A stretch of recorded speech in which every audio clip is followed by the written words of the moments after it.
વધુ એક સમાચાર પર નજર કરીએ વડોદરાથી। વડોદરાના સાવલીમાં ભારત રત્ન સરદાર વલ્લભભાઈ પટેલની 150મી જયંતિ નિમિત્તે રાષ્ટ્રીય એકતા દિવસની ઉજવણી થઈ।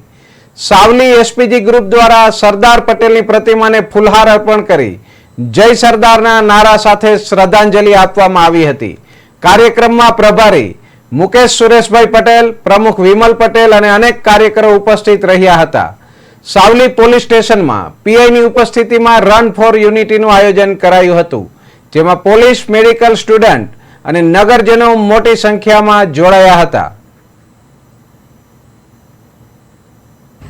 આજે સરદાર સાહેબની જન્મ જયંતિ નિમિત્તે અહીંયા બધા એકત્રિત થયા, તેમજ વડોદરા જિલ્લાના જિલ્લા પ્રમુખ શ્રી આશીષભાઈ પટેલ દ્વારા પણ વડોદરા જિલ્લાના તાલુકાઓમાં અન્ય જગ્યાએ અન્ય તાલુકાઓની અંદર પણ પુષ્પાંજલિનો કાર્યક્રમ રાખેલ છે અને એ પુષ્પાંજલિના કાર્યક્રમના હેતુસર અમે અત્યારે સાવલી ખાતે ભેગા થયેલ છે, ઉપસ્થિત થયેલ છે અને સરદાર સાહેબને પુષ્પાંજલિ અર્પણ કરી એક નવો અમે તહેવારરૂપી આયોજન કરેલ છે અને અમે ઉજવણી